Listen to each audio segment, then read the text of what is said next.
আর সম্পূর্ণ বিপ্লবের সময় আমাদের বাচ্চারা রাস্তায় ছিল, তারা দেয়ালে লিখছিল, তারা আঁকছিল, আঁকতে আঁকতে লিখতে লিখতে একটা পর্যায়ে আসছিল দেয়ালে আর জায়গা ছিল না লেখার জন্য, আঁকার জন্য। সব লেখা আর আঁকার মানে একটাই ছিল, তারা পরিবর্তন চায়, এই রাষ্ট্রের মৌলিক পরিবর্তন, যেই পরিবর্তনের ফলে আর কেউ ঘুষ, দুর্নীতি, চাঁদাবাজি, মাস্তানি, টেন্ডারবাজি করতে পারবে না। এরকম একটা পরিবর্তন তারা চাইছিল, এটাই ছিল তাদের স্বপ্ন।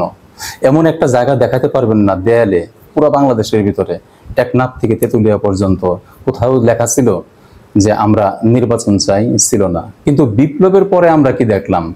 আমাদের বাচ্চাদের স্বপ্নকে আমরা ভেঙে দিলাম, সেই স্বপ্নকে নিয়ে আমরা কেউ কথা বললাম না। এই 1 বছর যাবৎ মাস্তানি, চাঁদাবাজি কম হচ্ছে তো, কিন্তু ওরা এটা কিন্তু চায় নাই। ওদের স্বপ্ন ছিল যেন পরিবর্তন হয়, পরিবর্তনের দিকে আমরা যাই নাই। আমরা কোন দিকে গেলাম? আমরা গেলাম নির্বাচনের দিকে।